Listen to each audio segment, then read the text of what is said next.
gaadiidleyda ku dhaqan magaalada Burco gaar ahaan darawallada tigaha ayaa cabasho baan ka muujiyay qaar ka mid ah wadooyinka waaweyn ee magaalada Burco gaar ahaan wadada weyn ee isku xidha xaafadda Balaasa iyo suuqa weyn ee magaalada Burco darawalladan ayaa sidoo kale ku andacoonay in ay haba yar aanay jirin wax qabad ah oo muuqda oo dawladda hoose ka qabatay magaalada Burco isla markaana ay ku mashquuleen danahooda gaarka ah waa siday hadalka u dhigeen waxaana ka mid ah hadaladoodii sida tan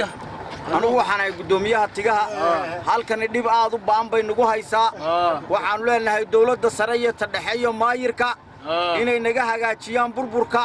waxyeelada soo gaaraya dadka maxasta ah ee yaryar ee buka iyo kuwa xanuunsanaya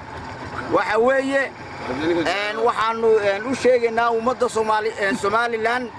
inay halkan hoos u eegto oo waliba odagan yar ee ceelkan haysta aad loo eego هكذا ولا هك بيمرنا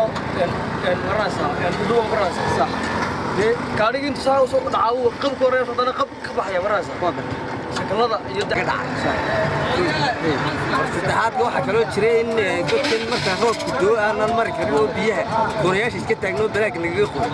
isku soo waraduuba cabashada ka imanaysa dadweynaha ku dhaqan magaaladani Burco ayaa maalinta ka dambaysa xadhkahaasi goosanaysa iyadoo dawladda hoosena ay ku mashquulshay isqabqabsiga dhexdooda cabashooyinkan ayaan ahayn hal dhinac oo kaliya dhawaan ayay ahayd markii magaalada Burco ay ka soo baxaysay cabashooyin dhan walba leh oo ka dhan ah dawladda hoose ee uu garwadeenka ka yahay Maxamed Yuusuf Muraad isla markaana aan ilaa hadda wax jawaab cad aanay helin shacabkaas iyo maatida ku dhaqan magaalada Burco Shaybe Umar Ismaan Shaybe Sheekay warbaahinta caalamiga ee Gar Adag News magaalada Burco